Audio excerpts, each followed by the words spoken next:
Olá, eu sou Luiz Carlos Franco e o Primeira Página de hoje vai discutir a questão da pirataria no país. O que ela implica para o consumidor final e para as empresas. 4 em cada 5 empresas no Brasil utilizam algum tipo de software pirata. A BSA, The Software Alliance, associação que representa o maior grupo de indústrias de software no mundo, aponta que o uso de programas não licenciados pode acarretar indenização de até 3.000 vezes o valor de cada software instalado por computador. Preste atenção nessa conta, é muito interessante. Para se ter ideia do quanto isso pode custar aos cofres de uma empresa, basta imaginar que uma que tenha 20 computadores com um software só pirata, de R$500 instalado em cada um deles, e aí você vai ver que esse empresário, que pode até ter que arcar com o preço da legalização e também de uma indenização de até 3.000 vezes, chega uma continha para ele de 30 milhões de reais, uma indenização que pode quebrar a empresa. A pirataria é um problema mundial, atinge igualmente países emergentes e desenvolvidos, e não faz distinção, prejudica praticamente todos os setores da economia. Os prejuízos não se restringem aos donos da propriedade intelectual e industrial. O país inteiro perde com a arrecadação de impostos e postos de trabalho. Para complicar a situação, o Brasil não dispõe de estatísticas oficiais sobre pirataria em geral. Segundo a Federação das Indústrias do Estado do Rio de Janeiro, 40 bilhões de reais em impostos deixam de ser arrecadados todo ano e 2 milhões de empregos formais são perdidos. O Conselho Nacional de Combate à Pirataria do Ministério da Justiça contabiliza 6 CDs ou DVDs piratas a cada 10 vendidos, 60% de pirataria. Para falar sobre o tema e as formas de combater o problema, convidamos representantes de 2 segmentos afetados pela pirataria: licenciamento de marcas e softwares. Márcio Costa de Menezes e Gonçalves é sócio da Siqueira e Castro Advogados e vice-diretor jurídico da ABRAL, Associação Brasileira de Licenciamento. Frank Caramuru é diretor da Caramuru Advogados, especializado em propriedade intelectual, e diretor para o Brasil da BSA, The Software Alliance. Agradeço a presença de ambos e o tempo de vocês para nos ajudar a destrinchar esse tema. Para começar, uma provocação. Que atire a primeira pedra quem nunca cometeu o pecado da pirataria. Eu gostaria que vocês comentassem, com o foco no consumidor final, cada um na sua área específica de atuação, essa máxima bíblica. Frank, você. Eu acho que vamos dizer assim, que a tentação de você experimentar um programa pirata sempre existe, porque a disponibilidade é grande, em qualquer esquina praticamente você encontra ali uma versão bem mais barata do produto que você gostaria de experimentar. A oferta é muito grande, a disponibilidade é grande e a tentação é grande. Então muita gente realmente uma vez vai lá experimentar, mas acho que uma vez muitas vezes é suficiente, porque o produto realmente é diferente daquilo que você está esperando e não é um super produto que vai te trazer grandes resultados. Marcos, o que você tem a dizer na tua área aí, essa máxima? Sem dúvida que a tentação é grande, mas particularmente quando você toma contato um pouco mais de uma maneira profunda com quem lida com a pirataria, realmente a sua consciência faz com que você se afaste desse tipo de pessoa, desse tipo de produto. Primeiro, como bem dito pelo Frank, por conta da qualidade, né, a sua totalidade de vezes é inferior a de um produto original. Segundo, porque quem compra um produto pirata, de fato, acaba contribuindo para um financiamento do crime organizado. Hoje em dia, a pirataria é tida como uma atividade ligada diretamente ao crime organizado. O que antigamente se tinha em relação ao tráfico de entorpecentes, em relação a outros crimes ditos de maior potencial ofensivo, com o passar do tempo, muitos desses agentes estão migrando para a comercialização de produtos piratas. Então, quem compra um produto pirata acaba alimentando o crime organizado. Nós vamos entrar nessa questão mais adiante. Frank, num contexto em que muitos desconhecem a mecânica das penalidades legais da pirataria, a BSA desenvolve estratégias voltadas especificamente à conscientização da sociedade sobre esses riscos? Sim, é claro. Para começar, a BSA mantém uma página na internet, que é www.bsa.org, e que explica todos os riscos e as vantagens de utilização, os riscos do software ilegal e as vantagens de utilização do software legal. Além disso, nós temos campanhas educativas em escolas, promovemos palestras, anúncios em revistas, em jornais, billboards, elevadores, sempre buscando chamar a atenção, conscientizar a população sobre esse problema. Quanto que é o prejuízo, Frank, causado pela pirataria na área de software no mercado nacional? Tem essa dimensão? Sim, o nosso estudo mais recente, ele está um pouco desatualizado, ele é baseado em dados de 2011. Agora, em 2014, nós vamos ter um novo estudo. Mas, segundo esse estudo, 53% do mercado de software no Brasil é ilegal. Isso quer dizer que mais de metade do mercado. E quanto é o tamanho desse mercado? Isso aí representa uma perda de aproximadamente 2,84 bilhões de dólares. Bilhões de dólares, vezes 2,3 e alguma coisa. Exatamente. Mas isso já está muito melhor do que a situação em 2005, onde a taxa de pirataria era de 64%. De 64% em 2005 para 53% em 2011, foi uma queda bastante expressiva.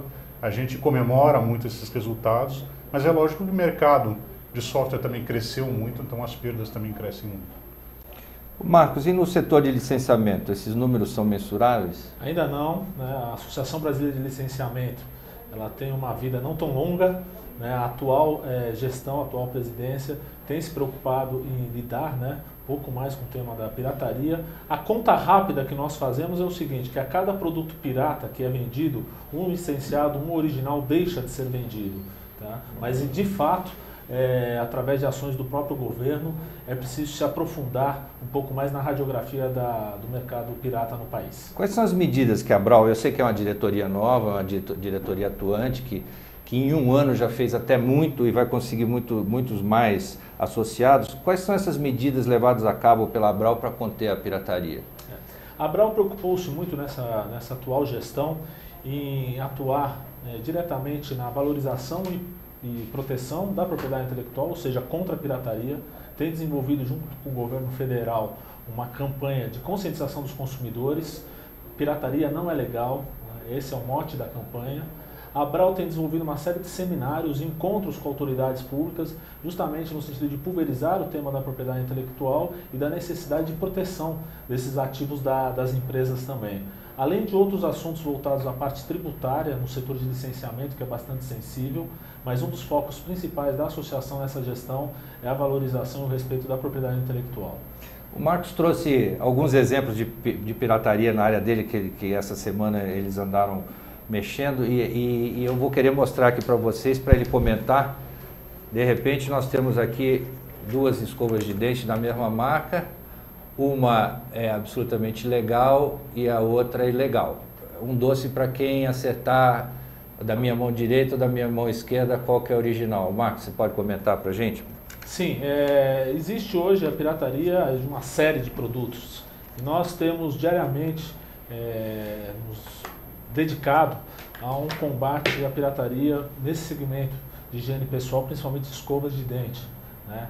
A pirataria é muito próxima para o ser humano comum, a vantagem de preço ela é bastante notória, porém o produto pirata, nesse caso, pode causar lesões irreversíveis ao consumidor, né? As cerdas de uma escova de dente pirata, elas são verdadeiras espículas que acabam machucando o esmalte, a gengiva, causando retração gengival, ou seja, uma série de problemas à saúde do consumidor em que o barato que não sai caro. O barato sai muito caro nesse Já caso. diziam os nossos avós, né? Aqui é um caso, Marcos, eu queria que você comentasse, isso aqui é pirataria 2 em 1, hein? Já estão sofisticando, é uma marca É verdade. Da Anatel, Exatamente. Né? E uma licença nacional patati patatá.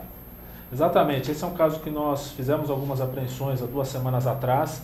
É um caso em que há uma dupla pirataria. O uso indevido da expressão Uno, que pertence à Anatel, como bem dito, e o uso também do personagem do direito autoral Patati Patatá, né, sem autorização dos seus reais detentores. Então é uma pirataria 2 em 1. Vamos mostrar mais um pouquinho adiante. Agora uma pergunta para vocês dois. Os danos de tal prática da pirataria vão além dessas cifras astronômicas?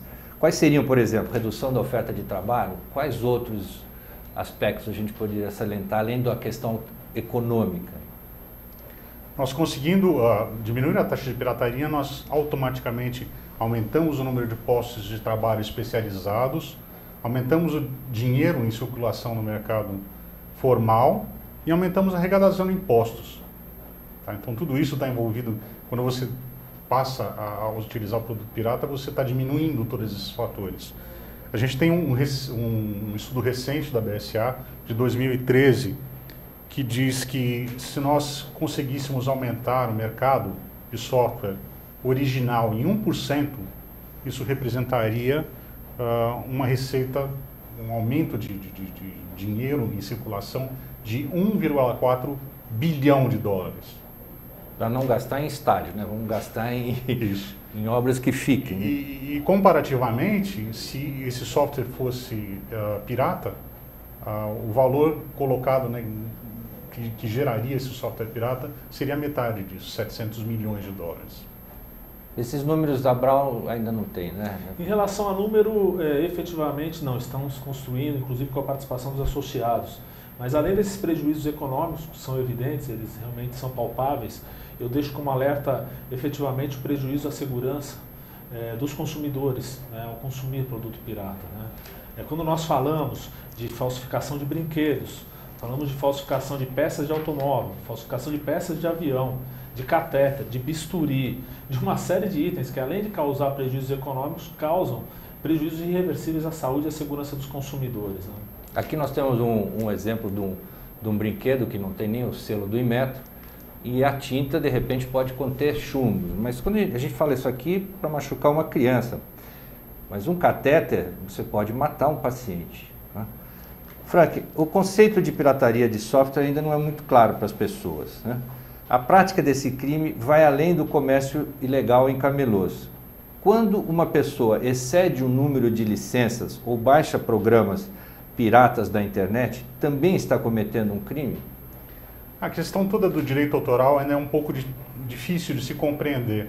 O que a gente tem que pensar que isso representa o trabalho de uma pessoa, alguém criou isso. E pela lei, quem criou tem o direito de estabelecer como ele pode ser utilizado. Então, no Brasil, a utilização do software está sujeita a um contrato de licença. Você não compra um software, você compra a licença para utilizar o software. E essa licença é que vai dizer como ela pode ser utilizada. Existem softwares chamados livres que você pode fazer praticamente o que você quiser com eles. Outros têm que obedecer um contrato de licença. Então, sim, se você copiou esse software mais vezes do que o contrato de licença lhe permite, você está cometendo um ato de pirataria. Baixar software pirata da internet também está cometendo um crime. Quais as consequências para o consumidor final quando ele usa produtos pirata? Por exemplo, a gente pode falar na tua área de licenciamento e na área do Frank de pirataria. Acontece o que? Fora o prejuízo, por exemplo, físico, de usar alguma coisa que vai me estragar a saúde, ele vai preso ou não vai preso? Por exemplo, eu vou na feira, vou comer pastel e eu vejo ali de repente o sujeito com uma banca de DVDs e com filmes que mal passaram no cinema, quer dizer, não tem nem janela, 1, 2 meses depois passou no cinema, já estão, às vezes na mesma semana, né? Que prejuízo o consumidor comum tem? Vai danificar o meu DVD e só? Fica por isso mesmo? Não tem polícia no meio, não tem nada? Em tese, o consumidor poderia, sim, estar respondendo pelo crime de receptação. Né? Ele está recebendo, está adquirindo uma mercadoria ilegal. Eu entendo que estamos ainda um pouco longe de chegar à punição efetivamente do consumidor pelo crime de pirataria, né? O tema da propriedade intelectual no nosso país não é um tema muito difundido. Mesmo nas universidades, nas faculdades, se fala muito pouco de propriedade intelectual. Então eu imagino que até nós chegarmos à punição do consumidor, temos um longo caminho de punir os fabricantes, de punir os grandes laboratórios, os grandes distribuidores, de punir sim também o comerciante informal que vende um produto pirata como se droga tivesse vendido, mas até chegar à punição do consumidor, a maior punição do consumidor ela não é enxergada no momento da compra. É exatamente todo esse arsenal de prejuízos que a pirataria traz à nossa sociedade, traz ao nosso país. Isso não é muito mensurável no ato da compra. Mas do ponto de vista do direito, efetivamente, um consumidor que adquire um produto pirata, ele pode responder pelo crime de receptação. Frank, em cima disso, vocês não estão muito preocupados com o consumidor final, comigo que, por exemplo, possa ter na minha casa um Windows pirata? Você está mais preocupado com as empresas, é isso? Exatamente. O consumo individual, para a BSA, ele representa, é lógico que ele é um problema, no volume. Mas, em volume, comparativamente, não é expressivo. Nós temos aí, por incrível que pareça, bancos utilizando o software irregularmente. Pirata não, mas é o caso de adquirir 10 licenças para 100 computadores. Em 600 computadores. Então, isso é um problema bem maior, que afeta, que nos preocupa bem mais do que a utilização do software por um indivíduo. E esses acordos têm sido em grande número que vocês têm feito? Sim. O trabalho principal da BSA consiste em receber denúncias e contatar essas empresas que são denunciadas através de uma carta, um contato telefônico, e nós solicitamos então que as empresas regularizem a utilização do software. Isso funciona muito bem, diria que em 60% a 70% dos casos a gente tem uma resposta positiva. Nos casos onde não há uma resposta positiva, nós passamos a uma ação judicial. No ano passado nós promovemos 600 ações judiciais no Brasil inteiro. Pouco menos de 60 por mês, é bastante. Então, né? É bastante. Para grandes empresas, né? Sim, sim. Marcos, no Brasil não há números oficiais sobre pirataria gerados pelos órgãos públicos. O Plano Nacional de Combate à Pirataria de 2013 a 2016 inclui a realização de uma radiografia da pirataria no país, feita pelo IBGE. Na sua opinião, a falta deste levantamento não dá a entender que o poder público não está dando a devida atenção ao problema? É um indicador muito importante saber o tamanho da pirataria pelos setores, mas eu não consigo concordar com não atenção do poder público ao tema. Desde o final da CPI da pirataria, que foi no ano de 2004, com a Constituição e criação do Conselho Nacional de Combate à Pirataria, o governo federal vem dando muita atenção ao tema do combate à pirataria. Logicamente que resolver um problema tão grave, que vem se enfurnando na sociedade brasileira por tantos anos, não é simples. E um dos pontos que agora o Conselho definiu é como um ponto prioritário se ter os números efetivos da pirataria. Num primeiro análise, sim, essa visão pode parecer que o governo nunca deu muita importância ao tema, mas na análise de quem milita lado a lado ao Conselho, nas atividades do Conselho, verifica-se que o fato de estar conveniando, se eu não me engano, com o IPEA, para uma grande pesquisa nacional sobre o consumo de produto pirata, mostra que o governo está atento a esse tipo de problema e quer saber o tamanho da pirataria no país para aplicar o remédio mais condizente com esse mal. Tá. O poder público não age à base de denúncias. Ele tá pensando maior nisso, mas vinha antigamente pensando só nisso. A minha visão ela é até um pouco segmentada. Eu acredito que o governo federal, a esfera federal, já vem fazendo um trabalho mais consistente há alguns anos e que o próximo passo, quando nós falamos em poder público, é exatamente os estados e os municípios se unirem ao governo federal para ter ações mais efetivas nos locais em que a pirataria é muito presente. O que vocês imaginam poder fazer com o mapeamento da pirataria no setor de cada um de vocês? Se é que ele vem a cabo, né? Se o governo vai fazer mesmo. Eu acho que no caso específico da BSA, o mapeamento da pirataria, esse mapeamento para nós já existe, né? São os locais onde existem as empresas maiores, onde que nos afetam mais em questão de pirataria de software. Agora, para as outras indústrias, eu tenho certeza de que vai ser muito mais importante do que para a indústria de software. No BSA, no caso da BSA, quais são as principais capitais, você diria, onde existe mais pirataria? Sim, eu diria principalmente o estado de São Paulo, Rio de Janeiro e o sul do país e alguma coisa no Nordeste.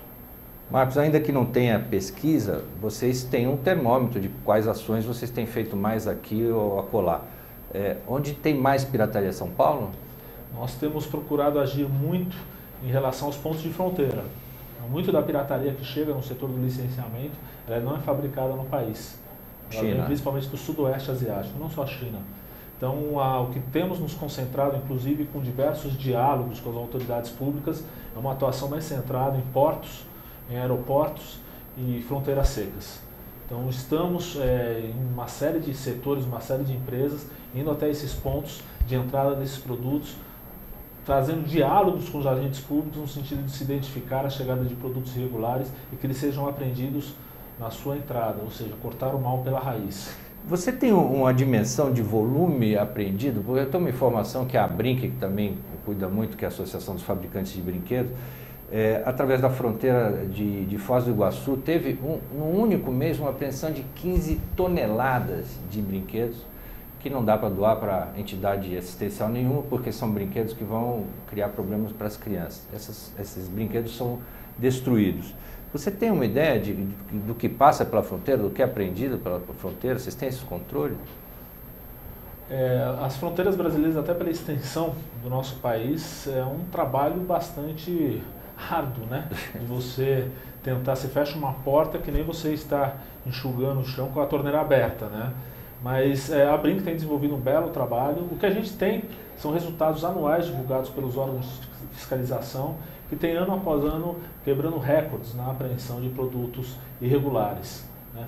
Muitas vezes isso não traz um resultado imediato no comércio. Você vê que os recordes de apreensões nas fronteiras eles são quebrados, mas que o comércio continua abastecido também.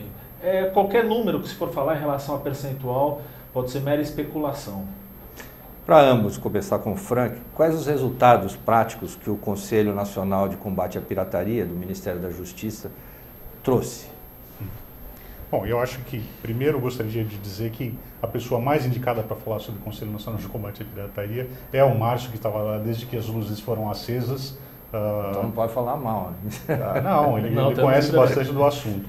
A BSA ingressou no Conselho Nacional de Combate à Pirataria somente no ano passado e consideramos isso um passo importantíssimo, porque é um órgão de importância fundamental estabelecendo a política nacional de combate à pirataria e une tanto os representantes do governo como os representantes das indústrias num diálogo produtivo para definir essa política nacional de combate à pirataria. Então, é muito importante para nós,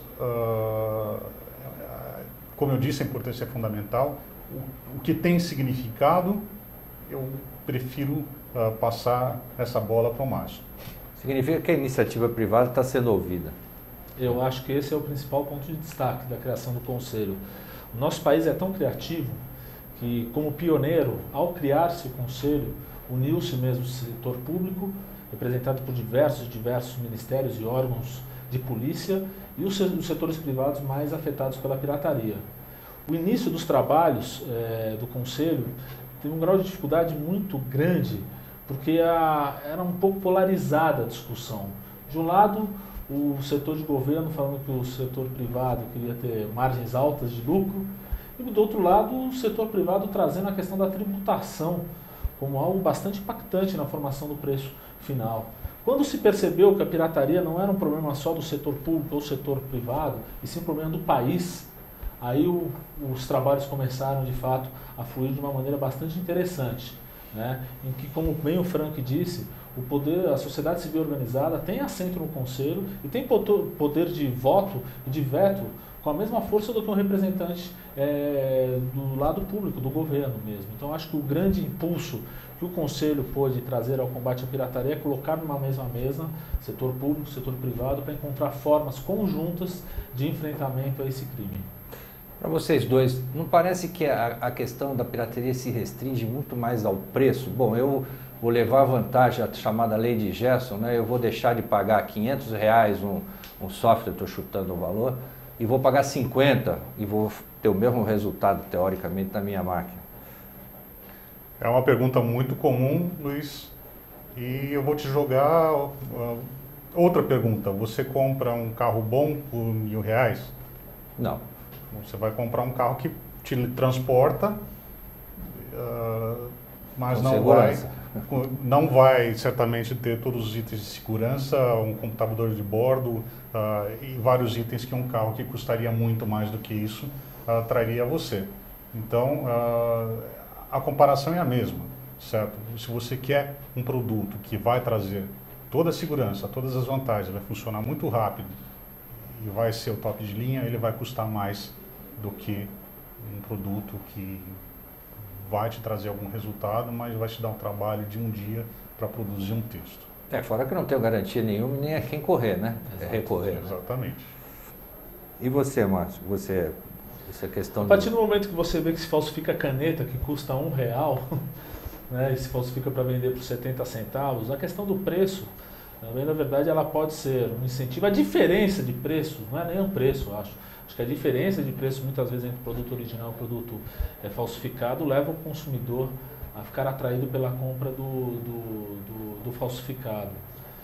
Mas eu não acho... No caso, uma escova de dente, por exemplo, se comprar um produto... O que não se enxerga, bem da verdade, é como eu disse, os vasos comunicantes que estão por trás desse crime. Né? Quem está por trás desse crime, né? Que são as mesmas quadrilhas que trazem para o nosso país drogas, armas e munições, porque já que o produto vai passar, não vai ser fiscalizado, põe o que quer que seja no meio desses produtos. Né? Então, a questão de preço, ela é, na verdade, uma visão muito pequena e distorcida da realidade do que está por trás do crime de pirataria. A gente sabe que é difícil essa conscientização da população, mas ao mesmo tempo todas essas campanhas conjuntas entre entidades, uma maior conscientização, o trabalho do Conselho, a gente acredita que no futuro vai poder trazer uma conscientização maior dos consumidores em relação... Aí uma pergunta para levar para o Conselho. É justo que o ônus das pesquisas sobre pirataria recaia sobre as entidades representativas dos setores, que são, na verdade, os prejudicados? Não é custoso isso? Você pode falar, por exemplo, quanto custa uma pesquisa dessa que vocês têm a cada 2, 3 anos? Bom, eu não posso te revelar o preço dessa pesquisa, mesmo que eu não tenha acesso a essa informação. Eu acho a pergunta muito interessante. Por outro lado, a BSA faz isso no mundo inteiro. A BSA tem programas em mais de 90 países e ela faz há mais de 10 anos esse tipo de pesquisa, esse tipo de divulgação. Esses resultados dessas pesquisas são frequentemente discutidos ou colocados em questionamento por várias entidades que não acreditam na metodologia ou consideram a metodologia falha. Então seria muito interessante que houvesse uma outra fonte pela qual a gente pudesse comparar os resultados. Mas, por enquanto, o resultado que nós temos é esse. A única pesquisa que nós temos é essa que é fornecida por nós. Então, se é justo, acho que não é justo, mas é o que é possível fazer. E aí, Marcos, dá para levar para o Conselho? Isso já foi levado? Bem sinceramente, eu não tinha nem a notícia de que essas pesquisas seriam custeadas pelo setor privado. Então, eu acho que levar ao Conselho algo como esse, eu acho que é possível, a nova gestão, mas eu não sei se chegou-se a definição do custeio ser feito pelo setor privado. É uma informação que eu não tive oficialmente. Os órgãos de combate à pirataria, Frank, estão devidamente equipados, inclusive com capital humano, para realizar ações eficazes? De forma nenhuma. Nós estamos num país de dimensão continental, certo? E existem aí, não especificamente no caso do software, mas o Márcio aqui vai enfrentar bastante esse problema da fronteira. É preciso treinar um número absurdo de pessoas, informações básicas sobre propriedade intelectual, que é uma educação que não existe ainda no Brasil o suficiente.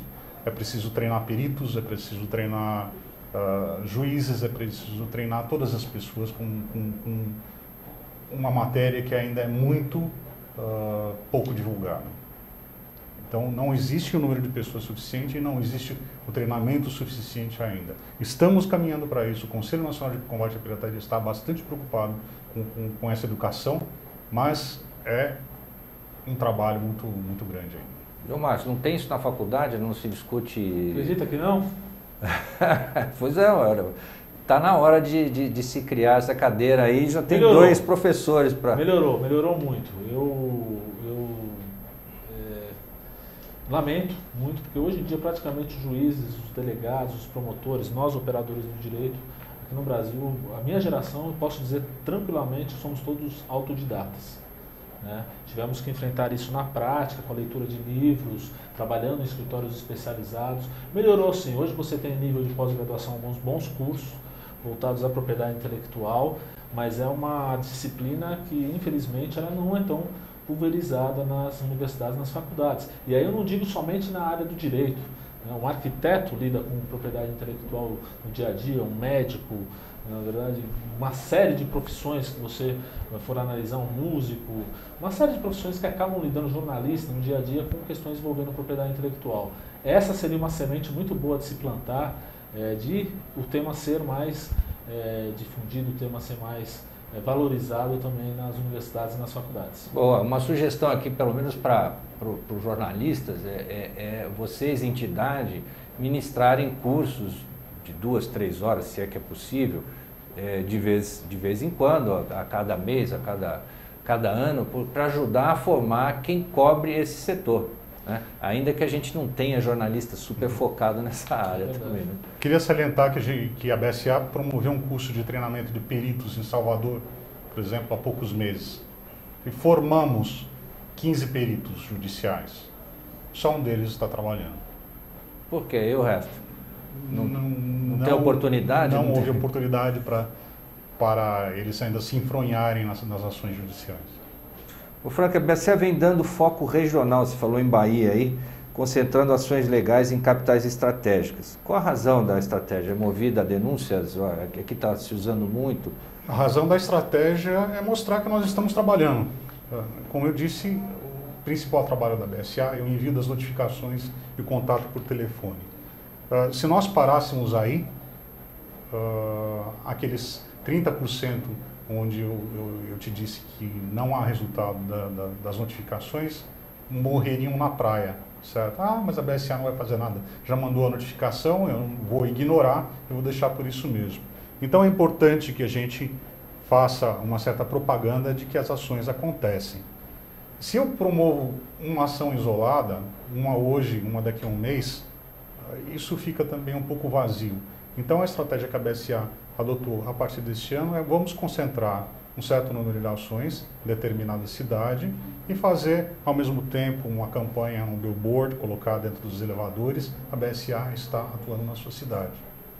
Exatamente para dizer que aquelas notificações não caem no vazio. Quando elas não são respondidas, ela tem uma consequência. Dessas ações que vocês fazem, quantas vão ao acordo e quantas vão, digamos, a julgamento? E que tipo, por exemplo, que valor você pode me dizer que alguém foi condenado, que empresa foi condenada, não precisa citar o nome, se não quiser também o setor, mas determinada empresa pagou X milhões porque não quis fazer um acordo. O nosso objetivo sempre é fazer acordo. Num sistema judiciário, onde as ações demoram 15 anos para chegar a uma decisão final, ninguém tem interesse em prosseguir com essas ações.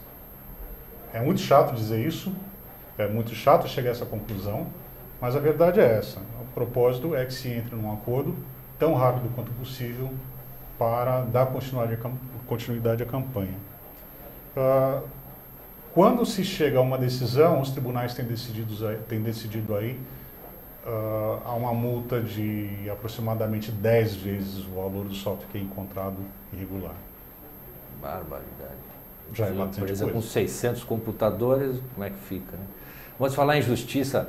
em demora. Eu mesmo sou herdeiro da talvez a mais antiga causa desse país trabalhista, que são os trabalhadores do Instituto Brasileiro do Café.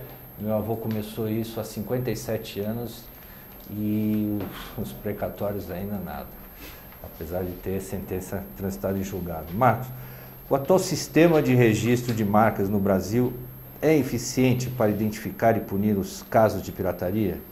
Que mudanças poderiam ser feitas no INPI e na legislação para torná-los melhor? E de que forma é possível fazer isso? Eu tenho muito em mente que a legislação brasileira, uma legislação, requer algumas alterações. Em relação à lei de direitos autorais, ela é de 98, em relação a marcas e patentes de 96, mas é uma legislação bastante atualizada, não é uma legislação ruim não. Ela carece de alguns acertos, né, que estão sendo debatidos por conta de projetos de lei, mas não vejo que a lei brasileira seja uma lei fraca.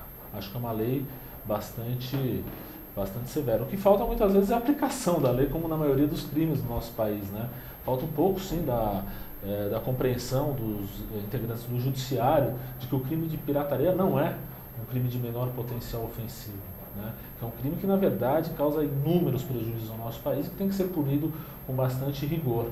Então, em relação à parte de legislação, acho que nós estamos bem servidos. Para ambos, os representantes do Poder Judiciário, aí nós já falamos, estão devidamente atualizados sobre a proteção da propriedade intelectual e industrial para julgar os casos de pirataria? Você falou em inspetores, se não me engano, é isso? Peritos judiciais. E juízes? Eu vou te contar um caso, então. Especificamente, a legislação brasileira diz que a regularidade da licença de software ela é comprovada pela licença ou, na ausência da licença, pela nota fiscal de aquisição daquele software. Então, eu fui me reunir com um juiz, que já tinha bastante idade, para explicar para ele por que não valia o réu mostrar o CD de instalação. Excelência, o CD de instalação ele não vai mostrar em que data que ele foi instalado. Nós temos aqui um fato que ocorreu no dia tal. Esse CD pode ter sido comprado hoje e apresentado no processo. O CD legal, né, da licença? Sim, ele pode ser apresentado hoje, mas ele não vai comprovar que no dia da inspeção esse programa estava instalado lá. A resposta que eu recebi foi mais ou menos assim: meu filho, eu sou do tempo que se escrevia com pena. Isso tudo que você está me dizendo é muito bonito, mas eu não estou entendendo nada. E também não estou interessado e não tenho tempo para aprender. Então, muito obrigado por sua visita, mas eu vou pensar como é que eu vou resolver esse caso. Então, você vai dizer o quê? Né? Não, excelência, vamos aqui aprender como é que funciona a instalação. Não existe. Então, esse despreparo, infelizmente, continua. Já melhorou? Muito. Percorremos um longo caminho aí. Então, como eu te falei, tem essas decisões que, até há pouco tempo, os juízes decidiam que, nos casos de pirataria de software, bastava que o réu pagasse pelo software que estava utilizando irregularmente para legalizar. Então, o software custava R$100, então paga os R$100 aí, tá bom. Ou seja... Então, já estamos aqui, além da regularização, pagando também uma multa. Isso aí já foi um grande processo, um progresso. Então, melhoramos bastante, mas falta aprender muito. Mas, de novo, para vocês a pergunta, vocês já financiam as pesquisas, agora vocês vão financiar o treinamento também? Ó, o conselho aí, leva para o conselho essa questão, tira um pouquinho dos tributos e financia essa questão, porque o próprio país vai arrecadar mais, né? Sim. Sem dúvida alguma. É fato que a pirataria está intimamente ligada ao mundo das drogas, da bandidagem. Quando compramos produtos piratas, estamos incentivando esse mundo? Eu vou começar pelo Marcos, que ele no começo já abordou esses laços umbilicais aí. A própria imprensa ultimamente tem divulgado uma série de informações, principalmente voltadas ao primeiro comando da capital aqui de São Paulo, que tem financiado muito das suas atividades em relação à venda de produtos pirateados, né? A Interpol, que é a polícia das polícias, ela traz efetivamente o crime da pirataria hoje no mundo movimentando mais recursos financeiros do que o próprio narcotráfico. E eu tive o privilégio, entre aspas, de participar, durante o período que estive no governo, de diversas apreensões, principalmente na zona de fronteira, que junto com produtos falsificados se apreendia drogas, armas e munições. Então é notória a ligação entre essas organizações criminosas e a falsificação de marcas, a falsificação de propriedade material. Senhores pais, atenção, comprar DVD, CD, vocês podem ter ajudado a banquinha do lado a vender droga próximo às escolas. Para ambos, as campanhas de conscientização, nós estamos quase no fim, costumam ser eficazes. O que dá mais resultado? A conscientização do consumidor, a repressão ao comércio ilegal ou uma combinação de ambos, Frank? Tem que ser uma combinação de ambos. Como eu disse, no caso da notificação, não adianta eu só mandar a notificação sem eu mostrar que não responder a notificação vai ter alguma consequência. Então a repressão é necessária para mostrar que eu estou falando sério. Eu prefiro que tudo se resolva amigavelmente, que eu contate, a pessoa diga qual é o problema que existe, ou se precisa financiar, ou se precisa, enfim, algum tempo para regularizar. É melhor isso do que entrar com uma ação judicial, mas eu tenho que entrar com ação judicial, senão eu não demonstro que eu estou falando sério. Eu vejo que a repressão é uma forma de educação, é uma forma de mostrar à sociedade que aquilo é um crime que o Estado está atento, que o Estado está combatendo. Aliado a isso, eu vejo que a educação dos consumidores do futuro, das crianças, dos adolescentes, em relação a que eles entendam o quão vantagem para o nosso país e para eles é comprar um produto original, é uma grande aposta. Ok. De que forma o maior acesso da população ao ambiente digital, Frank, dificulta a fiscalização e combate à pirataria? A nossa legislação contempla os crimes praticados pela internet contra a propriedade intelectual e industrial? Como o Márcio bem disse, a nossa legislação é muito boa, porém ela é datada, né, de uma época em que não existia tanta tecnologia quanto existe hoje. Então, apesar de ser boa, ainda precisa de alguns detalhes que são específicos da nossa época atual. Então, está em discussão aí o Marco Civil da Internet e várias outras leis, com o objetivo de trazer essas leis boas para a realidade atual. Acompanhar a tecnologia, né? Exatamente. Pois, Márcio, qual a atitude correta que um consumidor lesado pela aquisição de um produto pirata, um brinquedo, por exemplo, deve tomar? Se denunciar o comerciante, ele corre o risco de ser processado como receptador? A legislação pode sim tipificar essa conduta como uma receptação, como eu falei, mas é uma realidade muito distante que nós temos no país hoje. No caso de brinquedos, por exemplo, como você mencionou, por haver um regulamento de avaliação da conformidade desse produto, a denúncia pode ser encaminhada a um PROCON, um órgão de defesa do consumidor, ou mesmo ao próprio Inmetro, né? Eu sou incentivador a esse tipo de denúncia. Não acho que nunca uma autoridade vá querer penalizar um consumidor que acabou sendo vítima da própria pirataria, né? Então, acho que a atitude correta é efetivamente encaminhar uma denúncia ao Conselho Nacional de Combate à Pirataria, ao PROCON local, que tem uma ação regional muito mais firme, né, e fácil, né, ou mesmo ao próprio Inmetro.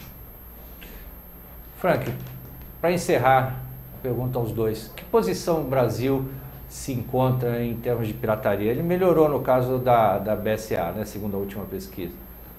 Melhorou bastante. É a menor taxa de pirataria da América Latina, junto com a Colômbia, né, 53%, é a menor taxa da América Latina, já é muito grande. A taxa mundial está em 42%. Tá? Então, nós estamos mais ou menos no meio de toda a lista. É a menor taxa também entre os BRIC. Estamos fazendo bonito, mas tem muito trabalho a ser feito ainda. A Abral não tem essa posição aí? A posição da Abral, justamente apoiando os trabalhos hoje da gestão do Conselho Nacional, é de que estamos no caminho certo, sim. Precisamos unir esforços em todos os setores afetados pela pirataria e constantemente continuar com repressão, com educação e com um tema sempre em voga para discussão, como a oportunidade que você nos deu hoje. Eu queria agradecer a presença de vocês dois ao tema que é muito vasto, tentamos resumir aqui e aviso que semana que vem nós vamos continuar na área legal, vamos falar da Lei Anticorrupção que entra em vigor logo em 2014. Boa tarde, obrigado.